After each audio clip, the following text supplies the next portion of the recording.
Nous voici encore de retour. On a eu un petit souci tout à l'heure.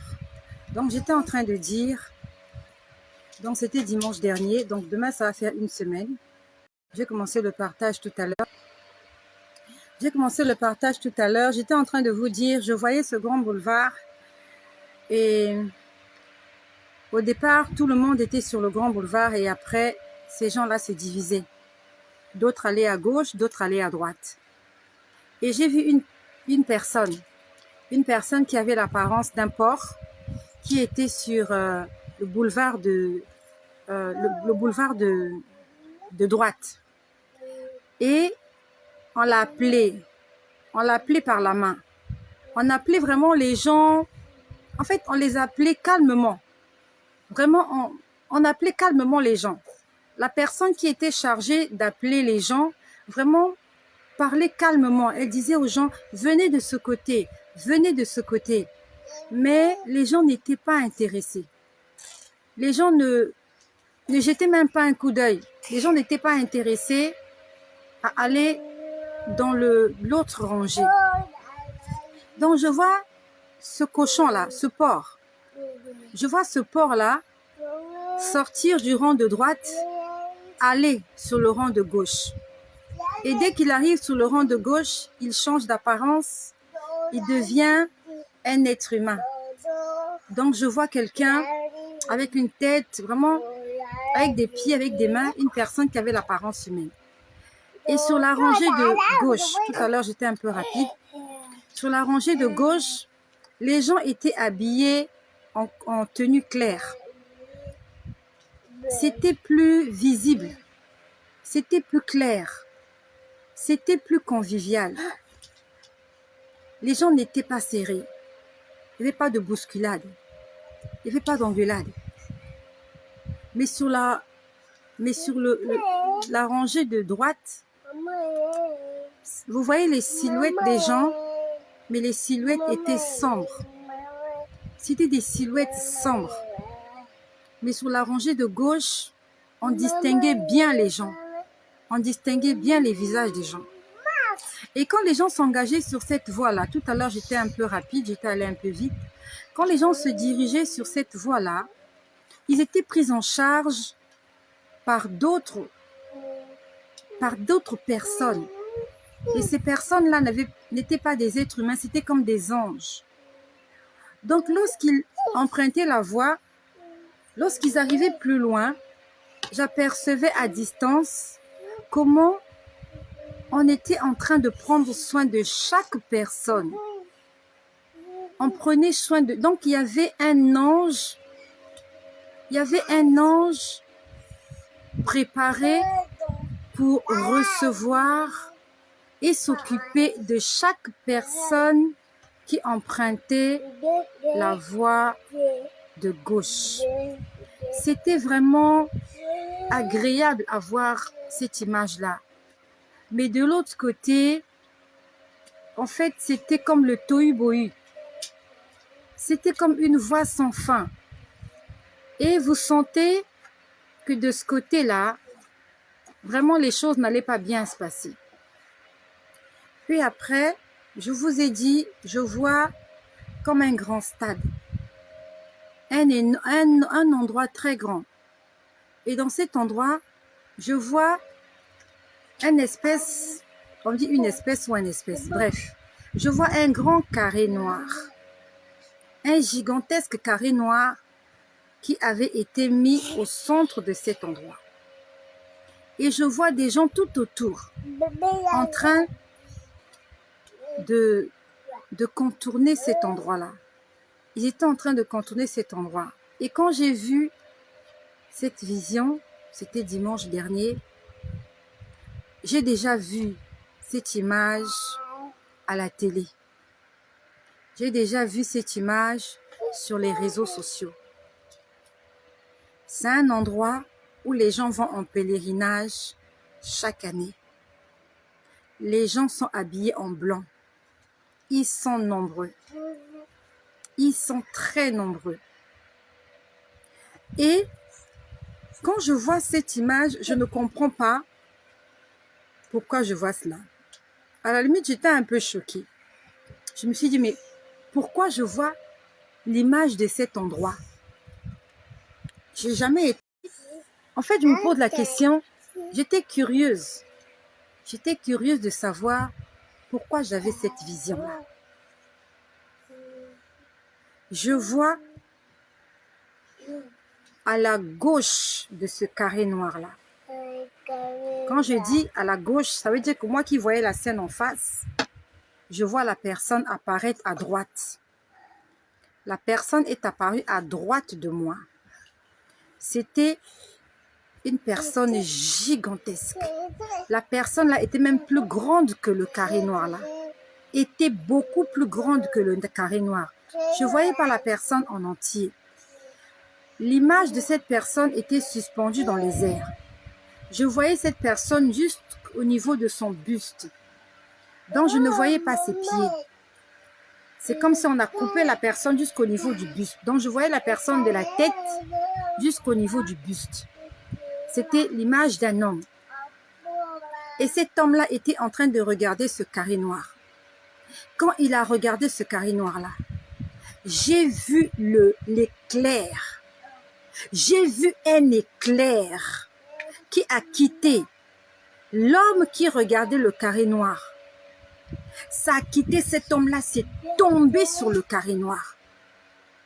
La personne qui regardait le carré noir-là était très en colère. La personne-là était très en colère de ce qui se passe dans cet endroit-là. Je parle sous le contrôle de Dieu. Je suis venue témoigner. Je suis venue annoncer la bonne nouvelle. La bonne nouvelle est qu'il y a un Dieu qui est là, qui veut nous montrer le chemin à suivre. On a peut-être été trompé parce qu'on est né au mauvais endroit. On a peut-être été trompé parce qu'on a côtoyé des mauvaises personnes. On a peut-être été trompé parce qu'on a refusé la volonté. On a refusé la vérité. Mais que chaque personne qui va écouter ce témoignage prie son Dieu et demande à Dieu de te montrer le chemin que tu dois suivre. Je ne suis pas venue influencer qui que ce soit. La bonne parole, la bonne nouvelle ne s'influence pas, elle s'annonce. Et la personne qui est convaincue que cette parole qu'elle entend, c'est une parole de salut, la personne saisit son salut. C'est comme l'image que je vous ai montrée. J'ai vu quelqu'un avec l'apparence d'un porc. Nous savons que le porc est réputé pour être un animal qui aime la saleté. Et quand Dieu montre le porc, ça veut dire que c'est quelqu'un qui reconnaît qu'il est sale. C'est quelqu'un qui reconnaît qu'il a besoin de Dieu. Quelqu'un qui reconnaît qu'il a perdu son identité humaine. On nous dit que nous avons été créés à l'image et à la ressemblance de Dieu. Donc cet homme qui avait l'apparence d'un porc, il sait qu'il avait perdu l'image de Dieu en lui. Il sait qu'il était perdu. Et il n'y a que quelqu'un qui est perdu et qui est à la recherche, qui a soif du salut, qui peut entendre la voix de Dieu. Mais celui qui se dit qu'il n'a pas besoin de Dieu, il n'a besoin de rien, il fait ce qu'il veut, il vit sa vie comme il veut, cette personne-là aura du mal.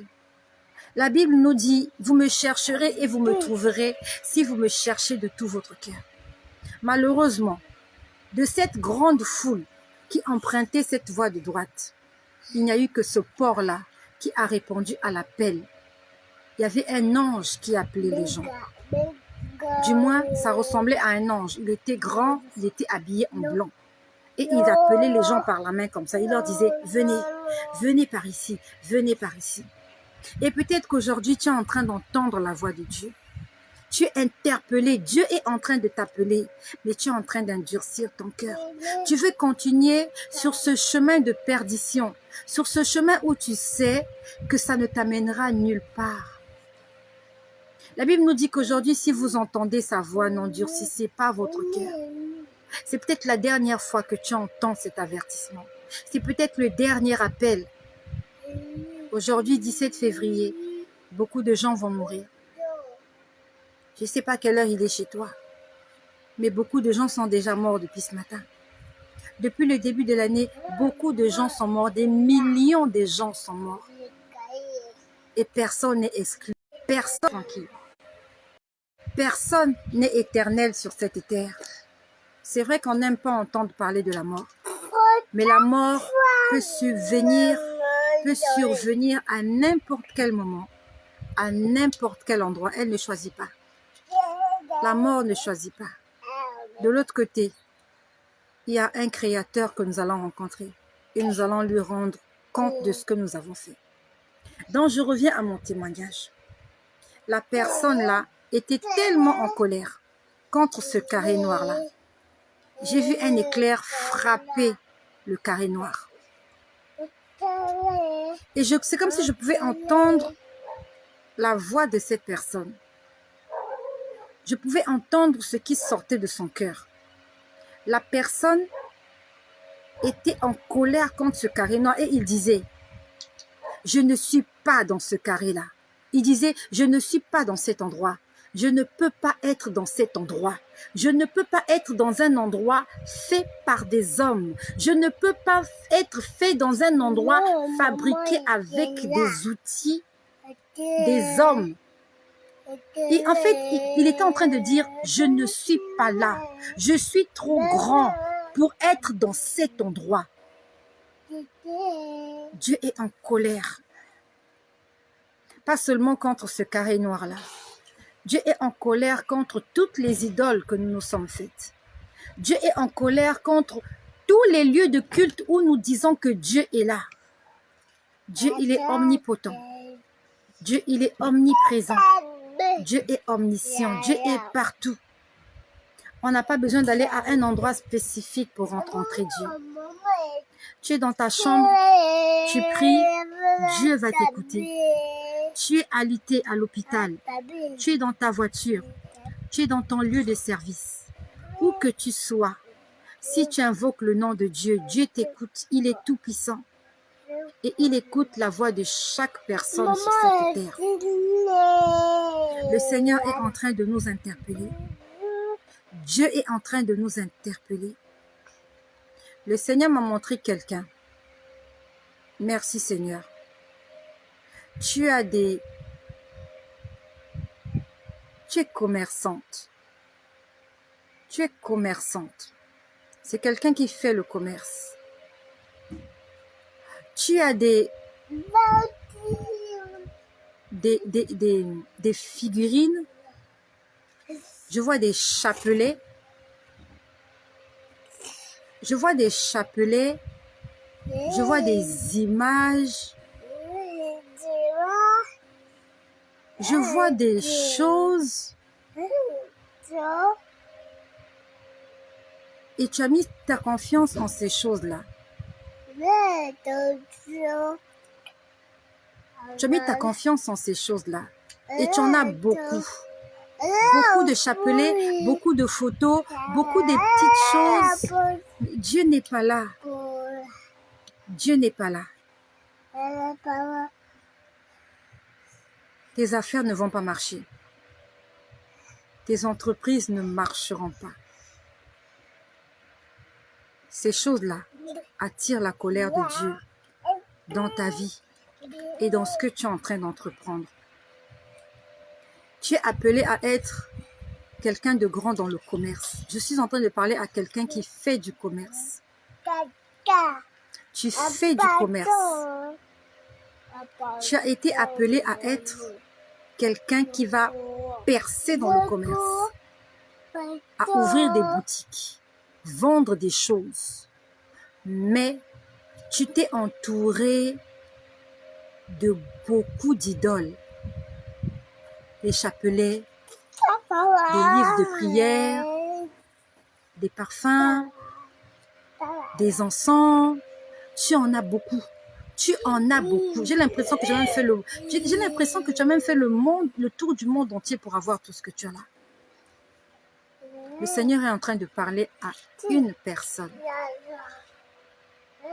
Je suis en train de voir une boutique pour vendre des choses. La personne est dans le commerce, mais tu as fait un mélange pas possible. Tu as fait un méli-mélo pas possible. C'est pour que tes affaires marchent. Ça n'est pas mal. C'est ça pour que tes affaires marchent. C'est comme une femme qui a 15 amants. Pourtant, il y a 7 jours dans la semaine, mais elle a 15 amants. Ce sont des pneus de secours. Même la voiture n'a qu'un pneu de secours. Mais toi, tu en as trop. Tu as fait un mélange pas possible. Nous allons incliner nos têtes. Nous allons incliner nos cœurs. Parce que Dieu a parlé encore à quelqu'un aujourd'hui. À quelqu'un qui doit être sauvé. Et cette personne, c'est moi. Cette personne, c'est toi qui dois être sauvé. Si tu as à l'intérieur de toi cette envie de te confesser, cette envie de connaître la vérité, peut-être que tu te poses encore des questions. Est-ce que tu es sur le bon chemin? C'est le moment ou jamais de chercher Dieu. Appelle Dieu. Si tu veux faire une rencontre avec Dieu, c'est possible. C'est possible de rencontrer Dieu. Ce n'est pas du baratin. Ce n'est pas de la flatterie. C'est la vérité. Si tu cherches Dieu avec tout ton cœur, si tu parles à Dieu, même dans ton cœur, il va t'écouter. Il va se révéler à toi. Tu n'as qu'à le lui dire, Seigneur, Dieu Tout-Puissant, viens te révéler à ma personne. Fais cette prière. Dis Dieu, Seigneur, Créateur de l'univers, Créateur du ciel et de la terre. Je sais que tu existes et j'ai besoin de faire ta rencontre. J'ai besoin d'être sauvé. J'ai besoin de connaître la vérité. J'ai besoin que tu te révèles à moi. J'ai besoin que tu m'ouvres les yeux afin que je voie et que je comprenne la réalité de ce que je suis exactement sur cette terre. Dis-lui, Seigneur éternel, je veux connaître quel est mon but sur cette terre. Quelle est ma mission sur cette terre? Viens me parler. J'ai envie d'entendre ta voix parce que je sais que tu parles. Si tu m'as donné une bouche, c'est parce que toi-même, tu en as une et tu parles. Si tu m'as donné des oreilles pour entendre, c'est parce que toi-même, Créateur du ciel et de la terre, tu en as et que tu entends mes prières. Dis-lui, Dieu, Seigneur, j'ai besoin de toi. Montre-moi la vérité. Est-ce que je suis sur le chemin de la vérité ou alors je dois changer de chemin? Est-ce que je dois me retrouver de l'autre côté ou je dois continuer ma marche et ma route comme je suis en train de le faire? Et demande-lui pardon. Demandons pardon au Seigneur. Parce que nous sommes tous des pécheurs. Nous avons tous péché sans exception. Tous les jours nous péchons. Et tous les jours nous avons besoin de sa miséricorde. Tous les jours nous avons besoin que ces péchés-là, que nous avons commis soient pardonnés. Afin que nous puissions entrer dans le royaume des cieux, lavés et purifiés par le sang de Jésus. Si tu aimerais le faire, fais-le cette prière. Fais-la cette prière. C'est la prière de ton salut. Aujourd'hui, c'est le jour de ton salut.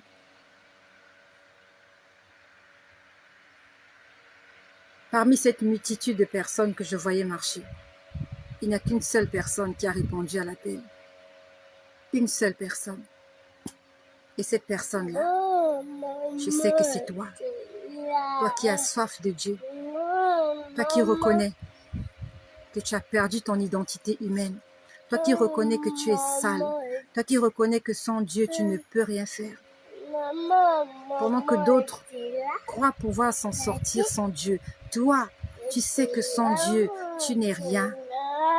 Il est en train de tendre la main.